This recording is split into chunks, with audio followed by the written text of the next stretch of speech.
বালিয়াটি জমিদার বাড়ি হয়ে যাক আজকের পর্যটন কেন্দ্র। বালিয়াটি জমিদার বাড়িটি মানিকগঞ্জ জেলার সাটুরিয়া উপজেলার বালিয়াটি গ্রামে অবস্থিত। জমিদার গোবিন্দরাম সাহা বালিয়াটি জমিদার বাড়িটি তৈরি করেন। 18 শতকের মাঝামাঝি সময়ে তিনি লবণের ব্যবসায়ী ছিলেন। এটি বাংলাদেশের 19 শতকে নির্মিত অন্যতম প্রাসাদ। এই প্রাসাদ চত্বরটি প্রায় 16,554 বর্গমিটার জমির উপর ছড়িয়ে থাকা 7টি দক্ষিণমুখী দালানের সমাবেশ। এই জমিদার বাড়িটি বাংলাদেশের প্রত্নতাত্ত্বিক বিভাগ কর্তৃক সংরক্ষিত ও পরিচালিত হয়ে আসছে। বালিয়াটি জমিদার বাড়িকে কেন্দ্র করে এখানে মেলার মতো বসে। বাহিরে শত শত মোটরসাইকেল রাখার, সারি সারি ব্যক্তিগত যানবাহন রাখার অনেকটা জায়গা আছে এবং প্রায় 32 ফিট পিচ ঢালাই রাস্তা আছে। গেট সংলগ্ন টিকিট কাউন্টারে হালকা জট প্রায় সব সময় থাকে। ছোটদের জন্য 20 টাকা এবং প্রাপ্তবয়স্কদের জন্য প্রতিজনের টিকিট মূল্য 30 টাকা।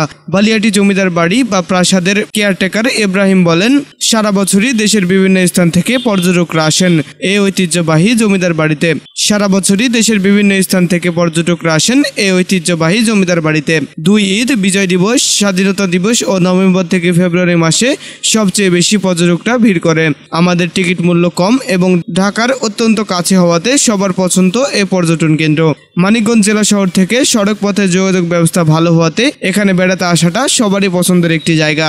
এক টিকিটেই সকাল থেকে বিকেল পর্যন্ত বেড়ানো যায় এই জমিদার বাড়িতে। তাছাড়া জমিদার বাড়িতেই ভালো খাবারের ব্যবস্থা, নাস্তার দোকান, খেলার মাঠ, মসজিদ রয়েছে। বেড়াতে আসলে সকল চাহিদা মেটানো যায়।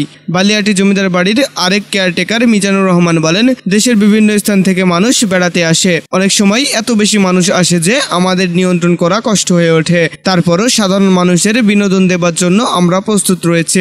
ঈদ মৌসুমে আনুমানিক 3 থেকে 4 লাখ টাকার টিকিট বিক্রি হয়। বালিয়াটি ইউনিয়নের চেয়ারম্যান মীর সোহেল আহমেদ চৌধুরী বলেন, ঢাকা ও মানিকগঞ্জ থেকে যাতায়াত ব্যবস্থা বর্তমান সরকার ব্যাপক উন্নয়ন করেছেন। তাছাড়া বিগত 15 বছরের একাধিক প্রকল্প এই জমিদার বাড়িতে বাস্তবায়ন করা হয়েছে। ফলে দিন দিন পর্যটকদের উপস্থিতি বেশি দেখা যাচ্ছে। সাটুরিয়া উপজেলা নির্বাহী অফিসার শান্তা রহমান বলেন, প্রায় প্রতিদিনই এখানে পর্যটকরা ভিড় জমায়। সাটুরিয়া বালিয়াটি জমিদার বাড়ির পর্যটকদের কথা চিন্তা করে আমাদের প্রশাসনের বাড়তি নজরদারির ব্যবস্থা আছে। সাটুরিয়া মানিকগঞ্জ থেকে মোহাম্মদ ফরিদুল ইসলাম, বাংলা 71 টেলিভিশন। বাংলা 71 টেলিভিশন, সত্য প্রকাশে আপোষহীন।